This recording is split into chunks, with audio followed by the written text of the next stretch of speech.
Non Beniwal जी के भाषण में राष्ट्रपति चुनाव, बार्गेनिंग, ये शब्द डिलीट कर दिए। श्री गोपाल शेट्टी जी।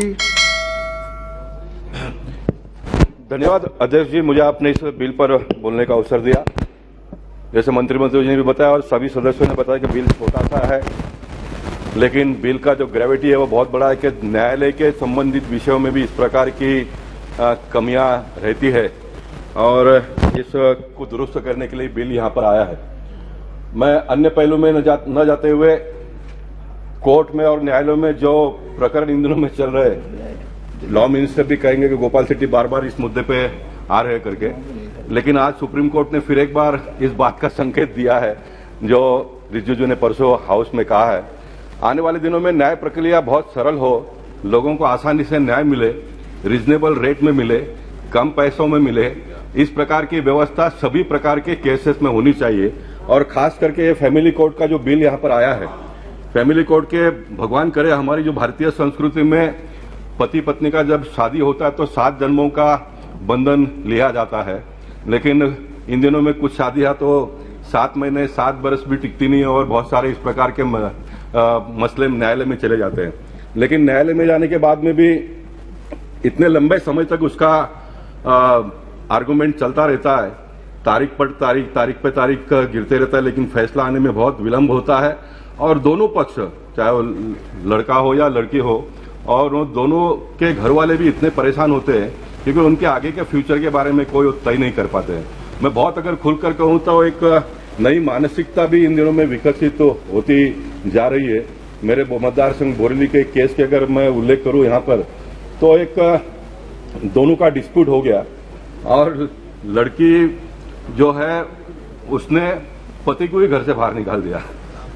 उसका पगार ज्यादा है और वो पगार में से मुझे इतना परसेंटेज मिलना चाहिए। अब वो पुलिस स्टेशन, कोर्ट कचहरी, ये सारा चल रहा है। दोनों तरफ से गलतियां होती है, पुरुष से भी होता है, लड़कियों से भी होता है। पहले के जमाने में तो घर परिवार के लोग बैठकर, कुटुंब के लोग बैठकर, समाज के लोग बैठकर, गांव के मुखिया जो होते हैं वो बैठकर इस प्रकार के मसलों का समाधान ढूंढते थे।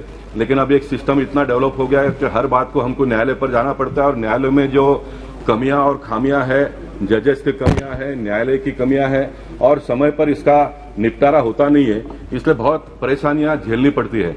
मैं तो लॉ मिनिस्टर से एक छोटा सा अपील करना चाहूंगा। बहुत अजूबा लगेगा, लेकिन इसमें दम है, इसमें ताकत है, इसको लोग एक्सेप्ट करेंगे। मैं मानता हूं कि इस प्रकार के छोटे छोटे जो मसले हैं जिसमें कोई सजा नहीं होती है किसी को, वो दोनों पक्ष के लोगों को अगर कहेंगे कि आप स्वयं 3-6 महीने दोनों वकील और दोनों परिवार के लोग बैठो, इसका फैसला करके अंतिम कोर्ट में आकर बता दीजिए, तो बड़े पैमाने पे प्रॉब्लम सॉल्व हो जाएंगे, बड़े पैमाने पे सॉल्व हो जाएंगे। अब एक बार कोर्ट में जाने के बाद में माफ करेंगे जो वकील पक्ष के लोग हैं, सबका अपना अपना व्यवसाय है, जैसा हम लोगों का एक व्यवसाय है वैसा उनका व्यवसाय है। उनको जो जितना लंबा चले और उसमें से उनका सारा गुजारा चलता रहता है, तो निपटारा हो इसके लिए कोई बहुत ज्यादा प्रयास नहीं करते हैं। लेकिन हम सब लोगों ने मिलकर मानसिकता एक बनानी चाहिए। देश के प्रधानमंत्री अमृत महोत्सव के माध्यम से बहुत सारे समस्याओं का समाधान ढूंढने का प्रयास करते हैं। अब सारे समस्याओं का समाधान कोई कायदा बनाकर ही होगा ऐसा किसी ने मानने की आवश्यकता नहीं, और मैं तो बिल्कुल नहीं मानता हूं।